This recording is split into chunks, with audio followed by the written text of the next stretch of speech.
The food question, objections to paraffin oil as an atmosphere, advantages of cheese as a travelling companion, a married woman deserts her home, further provisions for getting upset, I pack, cussedness of toothbrushes, George and Harris pack, awful behaviour of Montmorency, we retire to rest. Then discussed the food question. George said, "Begin with breakfast." George is so practical. "Now for breakfast we shall want a frying pan." Harris said it was indigestible, but we merely urged him not to be an ass, and George went on. "A teapot and a kettle and a methylated spirit stove." "No oil," said George with a significant look, and Harris and I agreed. We had taken up an oil stove once, but never again. It had been like living in an oil shop that week. It oozed. I never saw such a thing as paraffin oil is to ooze. We kept it in the nose of the boat, and from there it oozed down to the rudder, impregnating the whole boat and everything in it on its way, and it oozed over the river and saturated the scenery and spoilt the atmosphere. Sometimes a westerly, oily wind blew, and at other times an easterly, oily wind, and sometimes it blew a northerly, oily wind, and maybe a southerly, oily wind. But whether it came from the Arctic snows or was raised in the waste of the desert lands, it came alike to us, laden with the fragrance of paraffin oil. And that oil oozed up and ruined the sunset, and as for the moonbeams, they positively reeked of paraffin. We tried to get away from it at Marlow. We left the boat by the bridge and took a walk through the town to escape it, but it followed us. The whole town was full of oil. We passed through the churchyard, and it seemed as if the people had been buried in oil. The high street stank of oil. We wondered how people could live in it, and we walked miles upon miles out Birmingham Way, but it was no use. The country was steeped in oil. At the end of that trip, we met together at midnight in a lonely field under a blasted oak, and took an awful oath. We had been swearing for a whole week about the thing in an ordinary middle-class way, but this was a swell affair. An awful oath never to take paraffin oil with us on the boat again, except, of course, in the case of sickness. Therefore, in the present instance, we confined ourselves to methylated spirit. Even that is bad enough. You get methylated pie and methylated cake, but methylated spirit is more wholesome when taken into the system in large quantities than paraffin oil. For other breakfast things, George suggested eggs and bacon, which were easy to cook, cold meat, tea, bread, and butter and jam. For lunch, he said we could have biscuits, cold meat, bread and butter, and jam, but no cheese. Cheese, like oil, makes too much of itself. It wants the whole boat to itself. It goes through the hamper and gives a cheesy flavour to everything else there. You can't tell whether you are eating apple pie or German sausage or strawberries and cream. It all seems cheese. There is too much odour about cheese. I remember a friend of mine buying a couple of cheeses at Liverpool. Splendid cheeses they were, ripe and mellow, and with a 200 horsepower scent about them that might have been warranted to carry 3 miles and knock a man over at 200 yards. I was in Liverpool at the time, and my friend said that if I didn't mind, he would get me to take them back with me to London, as he should not be coming up for a day or two himself, and he did not think the cheeses ought to be kept much longer. "Oh, with pleasure, dear boy," I replied, "with pleasure." I called for the cheeses and took them away in a cab. It was a ramshackle affair, dragged along by a knock-kneed, broken-winded somnambulist, which his owner, in a moment of enthusiasm during conversation, referred to as a horse. I put the cheeses on the top, and we started off at a shamble that would have done credit to the swiftest steamroller ever built, and all went merry as a funeral bell until we turned a corner. There, the wind carried our cheeses full on our steed. It woke him up, and with a snort of terror, he dashed off at 3 miles an hour. The wind still blew in his direction, and before we reached the end of the street, he was layering himself out at the rate of nearly 4 miles an hour, leaving the cripples and stout old ladies simply nowhere. It took 2 porters as well as the driver to hold him in at the station, and I do not think they would have done it even then had not one of the men had the presence of mind to put a handkerchief over his nose and to light a bit of brown paper. I took my ticket and marched proudly up the platform with my cheeses, the people falling back respectfully on either side. The train was crowded, and I had to get into a carriage where there were already 7 other people.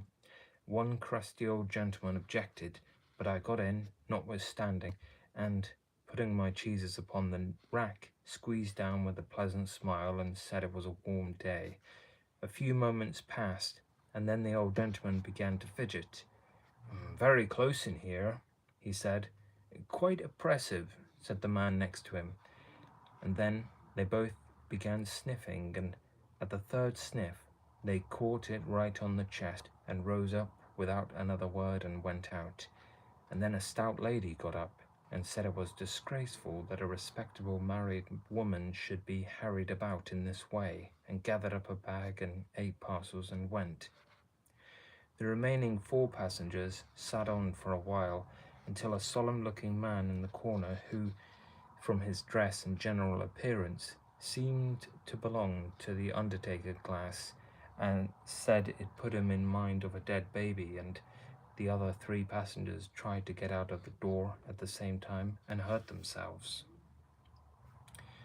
I smiled at the black gentleman and said I thought we were going to have the carriage to ourselves, and he laughed pleasantly and said that some people made such a fuss over a little thing, but even he grew strangely depressed after he had started, and so, when we reached Crewe, I asked him to come and have a drink.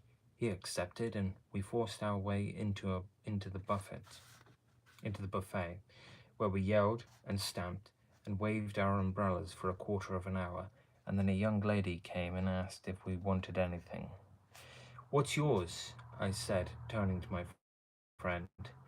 "I'll have half a crown's worth of brandy, neat, if you please, miss," he responded, and he went off quietly after he had drunk it and got into another carriage, which I thought mean. From Crewe, I had the compartment to myself, though the train was crowded. As we drew up at the different stations, the people, seeing my empty carriage, would rush for it. "Here you are, Maria. Come along, plenty of room." "All right, Tom, we'll get in here," they would shout, and they would run along carrying heavy bags and fight round the door to get in first, and one would open the door and mount the steps and stagger back into the arms of the man behind him, and they would all come and have a sniff and then drop off and squeeze into the other carriages or pay the difference and go first. From Euston, I took the cheeses down to my friend's house. When his wife came into the room, she smelt round for an instant. Then she said, "What is it? Tell me the worst." I said, "It's cheeses. Tom bought them in Liverpool and asked me to bring them up with me." And I added that I hoped she understood that it had nothing to do with me, and she said that she was sure of that, but that she would speak to Tom about it when he came back. My friend was detained in Liverpool longer than he expected, and 3 days later, as he hadn't returned home, his wife called on me. She said, "What did Tom say about those cheeses?" I replied that he had directed they were to be kept in a moist place and that nobody was to touch them. She said, "Nobody's likely to touch them. Had he smelt them?" I thought he had, and added that he seemed greatly attached to them. You think he would be upset, she queried, if I gave a man a sovereign to take them away and bury them? I answered that I thought he would never smile again. An idea struck her. She said, "Do you mind keeping them for him? Let me send them round to you." "Madam," I replied, "for myself, I like the smell of the cheeses, and the journey the other day with them from Liverpool I shall ever look back upon as a happy ending to a pleasant holiday. But in this world we must consider others. The lady under whose roof I have the honour of residing is a widow, and for all I know, possibly an orphan too. She has a strong, I may say an eloquent, objection to being what she terms put upon. The presence of your husband's cheese in her house, she would, I instinctively feel, regard as a put upon, and it shall never be said that I put upon the widow and the orphan." "Very well, then," said my friend's wife, rising. "All I have to say is, that I shall take the children and go to a hotel until those cheeses are eaten. I decline to live any longer in the same house with them." She kept her word, leaving the place in charge of the charwoman, who, when asked if she could stand the smell, replied, "What smell?" and who, when taken close to the cheese and told to sniff hard, and said she could detect a faint odor of melons. It was argued that that little injury could result to the woman from the atmosphere as she was left. The hotel bill came to 15 guineas, and my friend, after reckoning everything up, found that the cheeses had cost him 8 and 6 pence a pound. He said he dearly loved a little bit of cheese, but it was beyond his means, so he went to get rid of them. He threw them into the canal, but had to fish them out again as the bargemen complained. They said it made them feel quite faint, and after that he took them one dark night and left them in the parish mortuary, but the coroner discovered them and made a fearful fuss. He said it was a plot to deprive him of his living by waking up the corpses. My friend got rid of them at last by taking them down to a seaside town and burying them on the beach. It gained their place quite a reputation. Visitors said that they had never noticed before how strong the air was, and weak-chested and consumptive people used to throng there for years afterwards. Fond as I am of cheese, therefore, I hold that George was right in declining to take any. "We shan't want any tea," said George. Harris's face fell at this. "But we'll have a good round, square, slap-up meal at 7, dinner, tea, and supper combined." Harris grew more cheerful. George suggested meat and fruit pies, cold meat, tomatoes, fruit, and green stuff. For drink, we took some wonderful sticky concoction of Harris's, which you mixed with water and called lemonade, plenty of tea, and a bottle of whiskey, in case, as George said, we got upset. It seemed to me that George harped too much on the getting upset idea. It seemed to me the wrong spirit to go about the trip in, but I'm glad we took the whiskey. We didn't take beer or wine. They are a mistake up the river. They make you feel sleepy and heavy. A glass in the evening when you are doing a mooch round the town and looking at the girls is all right enough, but don't drink when the sun is blazing down on your head and you've got hard work to do. We made a list of the things to be taken, and a pretty lengthy one it was before we parted that evening. The next day, which was Friday, we got them all together and met in the evening to pack. We got a big Gladstone for the clothes and a couple of hampers for the victuals and the cooking utensils. We moved the table up against the window, piled everything in a heap in the middle of the floor, and sat round and looked at it. I said I'd pack. I rather pride myself on my packing. Packing is one of those many things that I feel I know more about than any other person living. It surprises me myself sometimes how many of these subjects there are. I impressed the fact upon George and Harris and told them that they had better leave the whole matter entirely to me. They fell into the suggestion with a readiness that had something uncanny about it. George put on a pipe and spread himself over the easy chair, and Harris cocked his legs on the table and lit a cigar. This was hardly what I intended. What I had meant, of course, was that I should boss the job and that Harris and George should potter about under my directions, I pushing them aside every now and then with, "Oh, you! Here, let me do it." There you are, simple enough. Really, teaching them, as you might say. Their taking it in the way they did irritated me.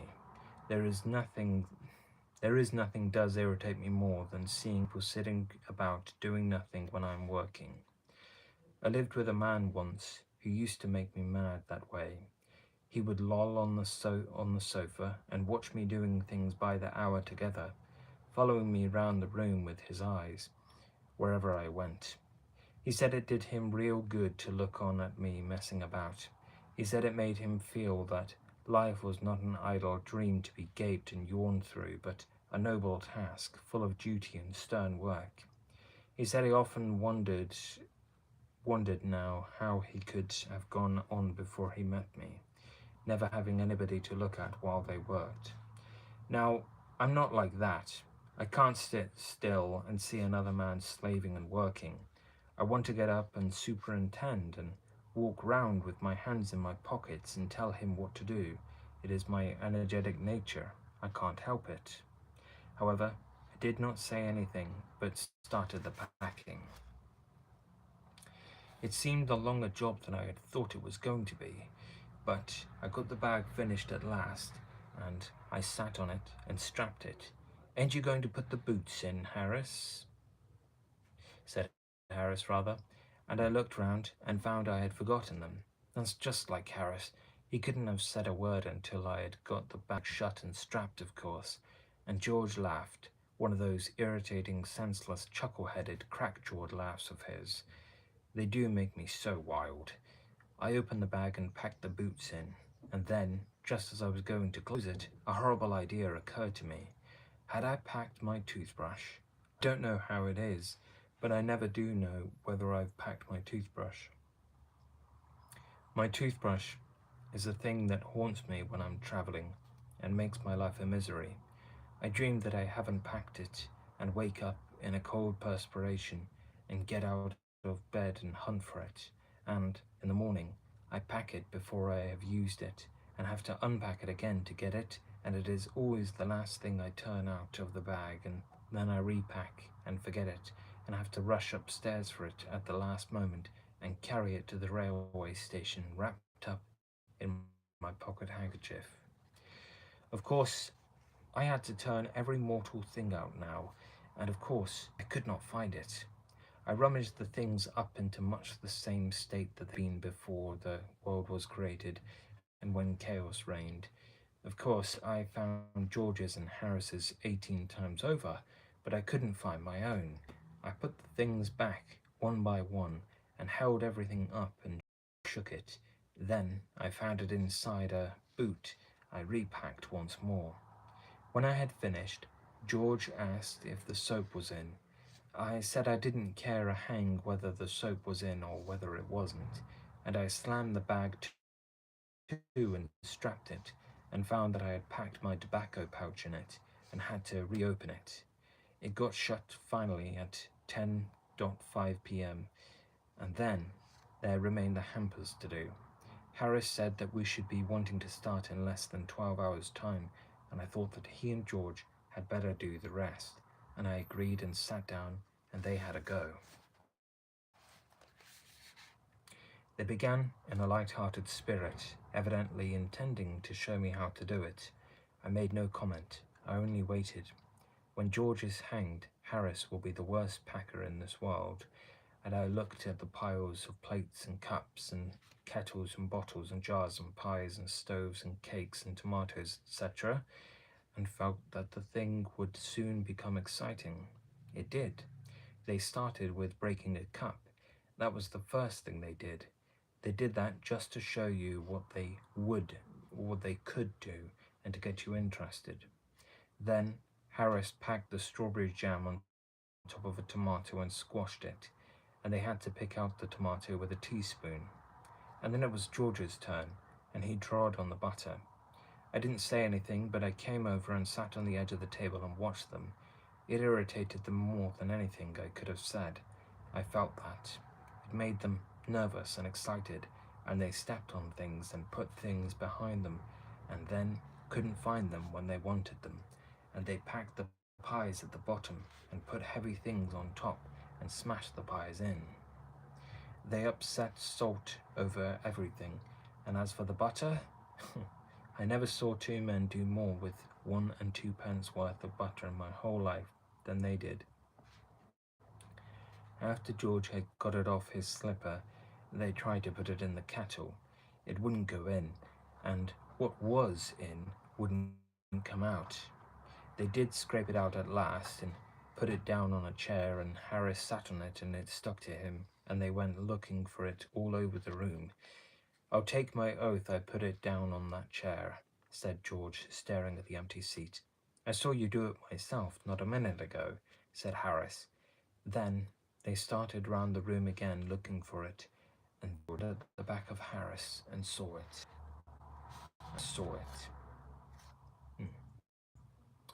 Why, here it is all the time, he exclaimed indignantly. Where? Cried Harris, spinning round. Stand still, can't you? Roared George, flying after him, and they got it off and packed it in the teapot. Montmorency was in it all, of course. Montmorency's ambition in life is to get in the way and be sworn at. If he can squirm in anywhere where he particularly is not wanted and be a perfect nuisance and make people mad and have things thrown at his head, then he feels his day has not been wasted.